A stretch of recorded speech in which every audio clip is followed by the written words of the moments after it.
everybody, and welcome to Bygone Traditions. This is Ginger, and I just wanted to show you a quick little tour of my garden. So here's my garden in all its glory. It is really starting to just come into its own. I'm really excited about everything that's growing. Last year, I had a very hard time growing squash, and I have some squash. I have lots of squash coming in on this, some yellow squash. It needs a little nitrogen. I did feed that this morning, so it's looking good. I have been struggling with some aphids on my squash, but I've been dealing with that and they're starting to go away. My okra is it's growing. It's just looking really good. And my sunflowers, I'm excited about these. I don't want to cut this one down, even though it's probably taking up a lot of nutrients that the okra could use. And I may just have to cut it down because I really want some okra. Because I have two more right here and here flanking the garden. We need to mow. My lawn looks terrible right now. I had to pull this zucchini because I'm not sure what was going on with it. It just was shriveling up. It wasn't growing. So I pulled it and I planted some more seeds. And I'm going to see how this does after I plant the seeds. Because I don't know if it's the soil or if it was something else. So I figured I'd just plant more seeds. It's early in the season. It's hot. They'll grow fast. And if it's in the soil, I'll know right away when it sprouts. This zucchini is having some issues as well, and I'm debating on whether or not I should just get rid of it. If any of you know what could be going on with this, I would really appreciate some advice. I am not sure. I have tried to look this up. I can't figure out what it is. I see no pests on here at all. Just a few ants, but there's no aphids that I can see. It's just weird. It's like they're crinkly. The leaves aren't like zucchini leaves normally are. So I'm half tempted to just pull this one as well and replant. But I wanted to see if it would grow out of this. And so I was just going to see what happened. I did pick my zinnias. Actually took them. I thought they were really pretty and I wanted to save them. So I put them in my flower press to save. I just wanted to save them. I think these were a little low on nitrogen. With the flowers, this flower did nothing. So I think I'm just going to cut this off and let it grow and see what these do. And if they don't do anything, I'll just cut these off and see if it can put more energy into growing better flowers. I did feed this today, so it might be what was wrong. We'll see. We'll see what's going on. My cucumbers are finally starting to look really good. So they were pretty stunted and started putting a lot of effort towards putting flowers on. So I just picked those flowers off. And ever since I did that, they've grown like 3 inches in like 2 days. So I think it was just too many flowers on the plant. And my tomatoes are looking really good. I am very impressed with these San Marzanos. These things are so prolific. Look at this. There's so many. Look at all these tomatoes. This has got the most tomatoes on these plants.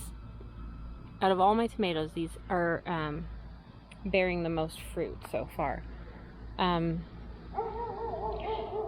These plants that had the herbicidal drift, these are my Dr. Wychees, they were trimmed up and looking kind of puny, and they are really coming back, and I'm so excited. I watered the heck out of them, and then we had a lot of rain, and that really gave it a lot of water, and I think it really washed any of the herbicide out, and it's just really coming back really well, and I'm so excited. I'm so glad. This one, see, I had to top it, but I do have a little new stem growing, so we'll see what that grows into, and if it grows, you know, up and into a new stronger plant, that would be fantastic. This one as well I had to top, but I did have a new little stem growing here, and we'll see how that does. It's looking a little odd to me, but I'm gonna give it a few days and see if it comes out of this little curly look. If it doesn't, I may try and find another one I can let grow. We'll see what's going on with this. My carrots are doing really well. They really like being in between these tomatoes. They get a lot of shade, so they aren't bolting. Sorry, the dog next door is barking. So they're not bolting and they're growing really well. So I'm hoping to get a really good harvest out of this. And then here's the other side of my tomatoes, my other trellis in this bed. They seem to be doing really well. This one has not gotten any new stems, and I'm hoping that it will. The unfortunate thing about this one is that I had already cut off all the suckers. So hopefully this will grow some suckers that I can make into a new stem and get this tomato plant going again. This one looks really good after being kind of decimated from the herbicidal drift. It's doing really well. I have this one growing right here that I'm kind of going to replace that stem with, so that's good. And the rest of these were pretty much okay. They're not putting on a lot of flowers right now. It's been kind of hot, so I'm wondering if that's why. But I'm hoping that after this next heat wave, it'll cool down enough for them to start putting flowers on and setting fruit. Really enjoying this green stalk. My herbs are looking good now. My basil is getting a little attacked.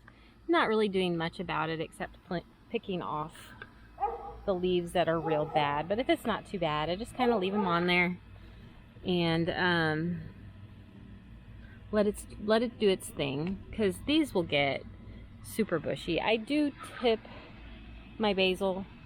I'll just top them off a little, you know, right about here or down a little lower, because I want it to sprout new legs. I did that with this one, and this one has sprouted all kinds of, you know, about 3 different legs now since I did that. So it's growing really nice. This is the holy basil, I think. And then I have my cinnamon basil. This is my favorite basil. And I just topped that one off. And all my flowers just look so nice and lovely. And then I've got my stevia. This is my hyssop, my anise hyssop here. And this is my yarrow, which is bushing out nicely. It just looks so pretty. And look at this nasturtium, guys. Isn't that so cool? It just really likes it right here. I'm really enjoying this nasturtium this year. This is the best it's ever done. Ooh, I want to show you something. So you see this, like a little path on this leaf? That's caused by a leaf miner. So you know you have leaf miners if it looks like something's been digging a little trench around your leaf. It's just an interesting thing. I don't really do anything with it on the nasturtium because the nasturtium is there for the bugs to attack so that they leave the other plants alone. It's kind of my sacrificial plant. My oregano looks really great. This is my chamomile, and look at this, guys. I have a flower getting ready to bloom on this chamomile plant and an ant, and that is so exciting. I'm so excited about that. Eventually this will be huge and I will have more flowers than I know what to do with. So I'm excited about that. I love harvesting chamomile for tea. But look at this broccoli. It has grown leaps and bounds. I'm hoping it doesn't bolt. We'll see. We'll see how it goes. It was kind of an experiment to see if it would grow and if I would get any heads off of it this year. There's my, why can't I think of what that is? What are you, lovely plant? It's a flower. Marigold. It's a white marigold. I think it's rather tall, a little taller than the other types of marigold. I've never grown it before, so it's interesting to watch it grow. It hasn't flowered yet, but as you can see here, that is a little flower bud. So I'm hoping soon we'll get some flowers. All my mustard looks really good. This is what I wanted it to do because I wanted to have it go to seed because I want to collect mustard seeds. So I'm excited about that. And then I have this mustard that I have been harvesting off of because I do love mustard. The Swiss chard is looking really good. I was worried about it at first, but I think it's gonna come out of whatever funk it was in and really grow really well. And my kale is starting to grow so much better. Like this one, look at this one. It looks so great. And I just can't wait to have some kale. I love making kale salad. One day, I will have a bigger garden and I can make all the kale chips and kale salad I could possibly eat. My strawberry, oh, this is not good lighting right here. Let's see.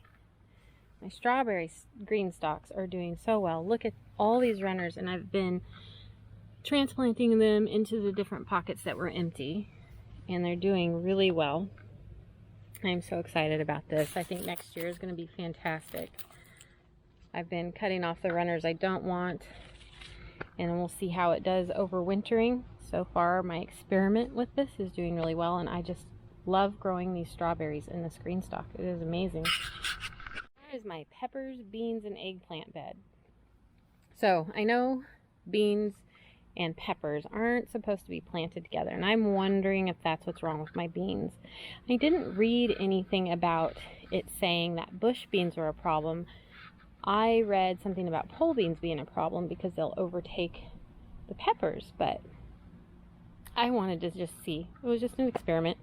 If it doesn't work, I can pull these out and plant something else. And I am having an issue with these, and I'm not sure what it is. Again, if you guys know what's going on with these peppers, that would be really nice to know. I have fertilized them with different things, and they've really greened up. Like the green beans have greened up, but the burgundy ones, I mean, the new leaves look really good.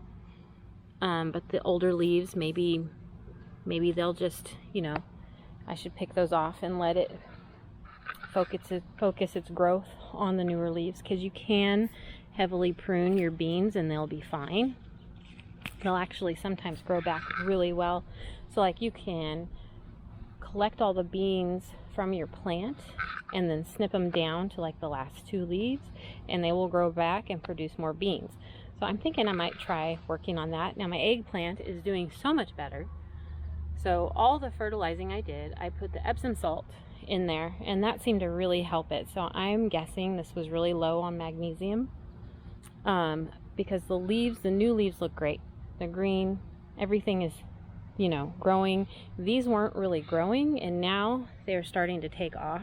So I am just really thrilled with that. So it's good to know that I figured out what they needed, which seems to be magnesium. So I'm really happy about that. And my cantaloupe is starting to get bigger. Probably in another week or 2, I'm going to be able to start trellising this up the trellis here. I already have, I didn't show you this. This is exciting. Look at this watermelon, guys. This is so exciting. It's getting tall. It's getting really big, and I've been having to tie it to the trellis. So that's exciting. And then I have some more melons here. These are honeydew, and they're just like the cantaloupe. In about a week or 2, I'll be able to start trellising them, which will be exciting. I'm excited about that. And I'm hoping that this trellis does the job. I'm holding it on there, and I've got some more watermelon over here and more honeydew over here.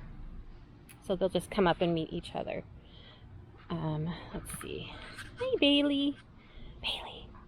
This is my doggy, Bailey. Hi. Bailey. Hi, honey. You say hi to everybody. You're such a sweetheart. And I have beans on my green bean plant. They're finally getting some beans on there, and I've got lots of flowers all over here. These ones are doing really well. Those I planted 2 weeks after these, so they're a little bit behind. I'm not sure what's going on with these. These ones aren't flowering. Well, no, they've got some flowers, but they just kind of had a little bit of a slow start, I guess. But they're doing better since I fertilized them, so I'm hoping that solves the problems that I was having. And then my cherry tomatoes are all just tons of tomatoes on these things. I mean, there's lots of flowers. I come and give these a shake all the time because I've never I keep losing blossoms, so I want to make sure they get pollinated and don't lose their blossoms. I don't see any pests on these, luckily, But so I don't think it's a pest thing. I think it's just not getting pollinated things. See, they just do this and fall off. But yeah, I have some tomatoes everywhere. This plant is producing more flowers than leaves, and I'm not exactly sure why. I don't know how that happened, but I'm just going to stop pruning it and let it go and see what happens. It may be that it was an indeterminate variety that I should not have pruned, and I pruned it, so we'll see what happens. This black, is this the black cherry? What is this one? No, that's not the black cherry. Look at this. Oh, I can't read that one anymore. Early Cascade. So this isn't even really it's not really a cherry tomato, but it's not a large tomato. It's kind of a, I don't know, I think they're about that big of a size of tomato. My Kajari melons are doing okay. This one has some problems with the leaf. I imagine it's some kind of disease. But this one right here is doing really fantastic. And this one again, some weird leaf curling. If anybody happens to know what that is, maybe you could let me know. Should I just cut this off? Will it grow more stems? I'm not sure. I would really love some advice on that. Let's see, what else? Oh, and these carrots are doing really good as well. They get, again, lots of shade in the most of the day. This time of day, there's a lot of sun. I can't really avoid it unless I turn the tomato box the other way, but if I did that, it wouldn't be good for the tomatoes. So we'll just leave it and hope they don't bolt, and that the little bit of sun they get is fine. Then all these tomatoes here are doing really beautiful. I'm hoping that with some of the cooler nights, I mean, it's gonna be really hot during the day, so they will not ripen during the day, but I'm hoping at night they'll start to ripen. So look at this one, so pretty. I don't know if you can see the striping on that, but this is the purple bumblebee, and it'll be like a really dark color with some green striping on it, and I'm just excited to see what these look like. They were my first tomatoes to fruit, so I'm hoping that they're the first tomatoes to ripen. That would be really great. My cilantro is growing, and it's doing really well. I'm excited. I'm hoping they don't bolt. These are slow bolt, so I'm hoping that means something, even though it's hot. And they're shaded a lot because of the tomatoes. So yeah, those are my tomatoes. Let's see, this is my stevia, and that has grown quite a bit, I think, since I last showed it to you. It's just, I'm so excited. I did top some of this off, hoping it puts out more shoots and grows more stevia. I really want to harvest a lot of this and save it. And I showed you my squash. This okra plant just looks wonderful, except I have had some Japanese beetles on here, and I've been just picking them off as I see them, but they kind of decimated that a little bit. And then I have had a problem with aphids, but I got a ladybug there, so that's good. And hopefully they do their job and take care of them. My loofah is doing okay. See, these are all having similar problems. It's just like the zucchini. Their leaves start looking kind of weird, and I really don't know what it is. I don't know if it's something in the soil, again, or from the herbicidal drift. I really don't know. This one looks good. I'm wondering if it's a pest in the soil. I'm not sure. And there's another one of my white marigolds. Look at this calendula, guys. It's blooming. It was all closed up this morning, and I fed this plant some nitrogen, and this thing just went, oh, all open now. So I don't know, maybe it just needed the nitrogen. I did the fish emulsion to help give it a little nitrogen boost. My peas are about ready to come out. I'm letting all the seed pods on here go to seed. Well, I mean, go to seed. Dry. I will let these stay here until they're dry, because I want to save the seeds from these. I really liked these peas. They were very sweet and very good. Hopefully it'll be okay, because it does have the powdery mildew, and I'm hoping that doesn't affect the seeds in the pods. I do have my pumpkins have sprouted, so hopefully, let's see if you can see them here. There's one there underneath that radish. They will come up and be ready to start vining once I pull all the peas out. My carrots have gone crazy with producing flowers, and soon I will have so many seeds. I will be set for next year. And then my lettuce is still doing really well. I know I said I was gonna cut it out, but I didn't because I'm still using it. And I love having salad, and when it's free, I just don't know. I don't want to pay for it at the store. What else do I have going on? I think that's everything today. It's pretty exciting just watching everything grow. It's getting just big and beautiful. Soon it's just going to be this green oasis out here, which I'm pretty excited about. So I'm back in the house. It's very hot out today, and I'm so white that I burn really easy. When I went to the homesteading festival, I don't know if you can see this, but I burned my nose pretty bad because I didn't put sunblock on there. My fault. I was going to bring a hat the next day, and I left it at home. I was so excited to get out the door and get there that I left it hanging on the hat rack. So I didn't get to bring a hat with me, and I got a bad sunburn, which is fine. I wanted to show you some of the fun things I got while I was at the homesteading festival. I wanted to show that to you the other day, and I totally forgot to show you and share it with you. I was so excited too. I bought several things. It wasn't a lot, but it was a few things. So for starters, I went to Daryl Patton's medicinal herb class. It's like herbal remedies and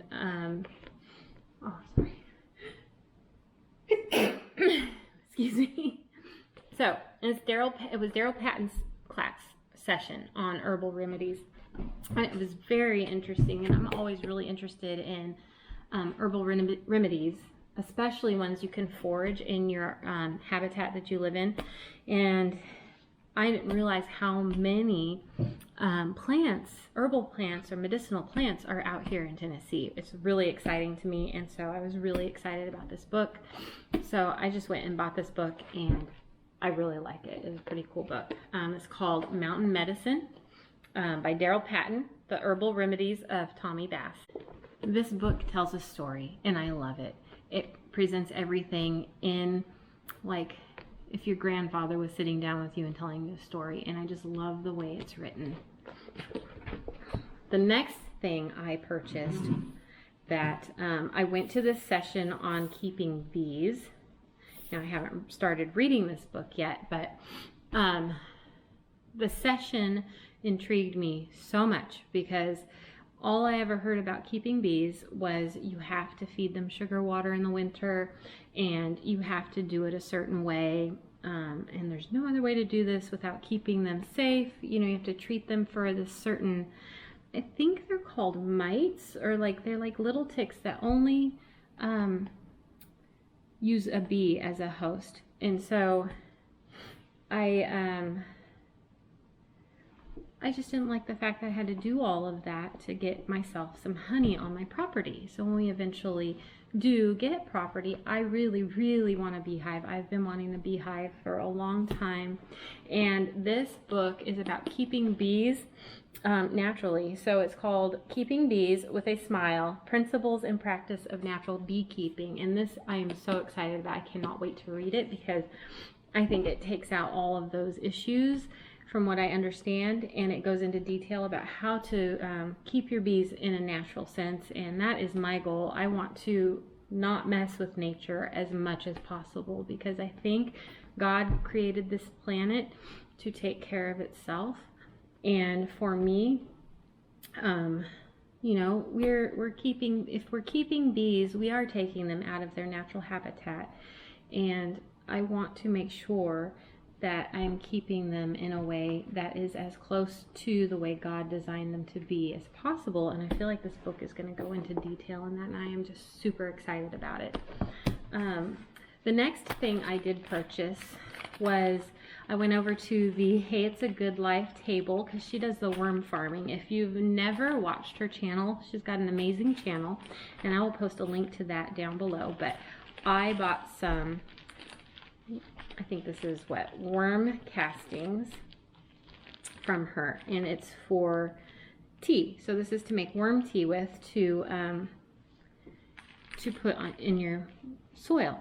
And she explained it to me like it is like probiotics for your plants. And so I really want to try this, but I need to get a few items for this in order to do this.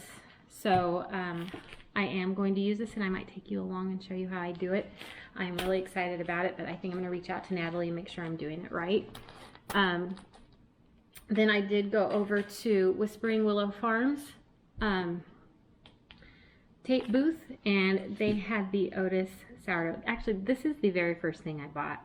I made a beeline for her booth because I really wanted her Otis sourdough starter, because I am not happy with the sourdough starter I currently have. I mean, it is very good sourdough, don't get me wrong, but she has a mini course that I can take on doing the sourdough, and I think I want to take her course and get started with this. I'll probably start that course next month. Maybe I'll take you along with me as I learn about the sourdough bread and how to make it perfect, because right now I do not have it perfected, and I really would like to perfect it.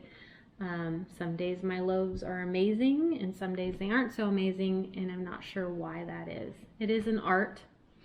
All bread making is an art. There's not a one size fits all to it, so I do know that, and I am excited to start that. I also bought this boho bandeau, but it's not on here because it's in my bathroom. But it was a gray, like, little bandana. See, these are all the things you could do with it, and this was from the Whispering Willow booth as well. So those are the things I purchased. I'm really excited about them. I cannot wait to dig into these books. I have other books I am reading right now, so these aren't something I'm going to be reading right away. But I am excited about turning my waiting room into a classroom, as Jess always says from Roots and Refuge, and that is something that I'm really taking to heart and really trying to do right now as we wait and as we're looking for land and trying to figure out where we want to go and what we want to do with that. I thank you so much for watching this video, and I hope you've had a wonderful week, and I hope to see you again soon.